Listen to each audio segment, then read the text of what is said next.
क्या corona virus airborne है? कुछ समय से यह बात सामने आ रही है, क्या कोरोना वायरस हवा में भी फैल रहा है? ऐसे में नीति आयोग के सदस्य बीके पॉल ने यह खुलासा किया है कि वायरस हवा के जरिए ज्यादा फैल रहा है। कोरोना वायरस अब सरफेस के माध्यम से उतना नहीं फैल रहा है। बीके पॉल ये भी कह रहे हैं कि कोरोना वायरस के एयरसॉल होने की वजह से अब ऑक्सीजन की जरूरत और भी ज्यादा बढ़ रही है। पिछले कुछ समय में कोरोना वायरस पर कई स्टडीज हुई हैं, कई दावे हुए हैं। उन्हीं में से एक स्टडी में यह दावा किया जा रहा है कि अब कोरोना वायरस एयरबॉर्न हो चुका है, यानी कि वायरस अब हवा के माध्यम से भी फैल रहा है। बीके पॉल के इस खुलासे के बाद अब आपकी अपनी सुरक्षा और भी ज्यादा जरूरी हो गई है। अभी तक वायरस आपको सिर्फ किसी के खांसने या छींकने से हो रहा था, लेकिन अब यह वायरस हवा में रहकर भी फैल रहा है। ऐसे में मास्क लगाना अब और भी जरूरी हो गया है।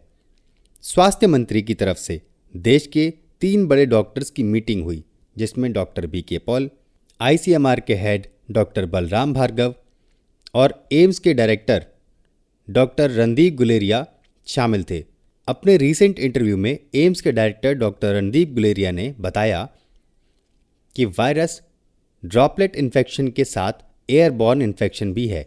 दोनों तरह के इन्फेक्शन को समझते हुए उन्होंने बताया कि ड्रॉपलेट वायरस के पार्टिकल्स साइज में बड़े होते हैं, जो खांसने या छींकने या बोलने पर बाहर आते हैं। क्योंकि पार्टिकल्स ड्रॉपलेट हैं, तो बॉडी से बाहर आने के बाद जमीन पर गिर जाते हैं और ज्यादा देर हवा में नहीं रहते। इसलिए आपसे कहा जाता था कि एक दूसरे से 2 गज की दूरी बनाएं, साथ ही सरफेस को क्लीन करते रहिए। लेकिन अब यह भी माना जा रहा है कि वायरस के पार्टिकल्स एयरसॉल भी हैं, जो लेस देन 5 माइक्रोन साइज में उपस्थित हैं। साइज में छोटे होने के कारण वायरस के पार्टिकल्स बॉडी से बाहर आने के बाद भी काफी देर तक हवा में रहते हैं। ऐसे में अगर कोई व्यक्ति किसी खाली कमरे में है और उसने यह सोचकर मास्क नहीं लगाया है कि वह अकेला है, तो बहुत अधिक चांसेस हैं कि वह व्यक्ति संक्रमित हो सकता है। साथ ही उन्होंने यह भी बताया कि वायरस मच्छर और पानी के माध्यम से नहीं फैलता। तो अगर वायरस एयरसॉल है तो मास्क लगाने की आवश्यकता और भी ज़्यादा बढ़ गई है। अगर आपके पास N95 मास्क नहीं है तो आप सादा सर्जिकल मास्क लगा सकते हैं, जिसके ऊपर आप सादा कपड़े वाला मास्क लगा सकते हैं। ध्यान रहे कि मास्क के आगे पीछे से हवा अपनी नाक और मुंह में न जाए। इस मीटिंग में जो बड़ी बात निकलकर सामने आई है वह यह है कि पिछली बार सितंबर में जो पीक आई थी और इस बार अभी तक के जो आंकड़े सामने आए हैं उसमें 40% ऑक्सीजन की ज़रूरत बढ़ गई है। दूसरी बात जो सामने निकल कर आई उसमें एसिम्प्टोमेटिक पेशेंट्स, जिनमें कोरोना वायरस के कोई लक्षण नहीं है, वह व्यक्ति हॉस्पिटल्स में ज़्यादा एडमिट हुए हैं। ऐसे में आपको दरवाजे बंद करके नहीं बैठना है।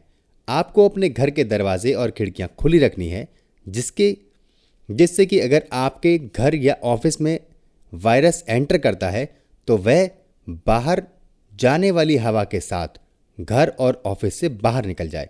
और एम्स के डायरेक्टर डॉक्टर रणदीप गुलेरिया की ओर से यह भी जानकारी निकलकर सामने आई है कि अभी कोरोना के केसेस और बढ़ेंगे।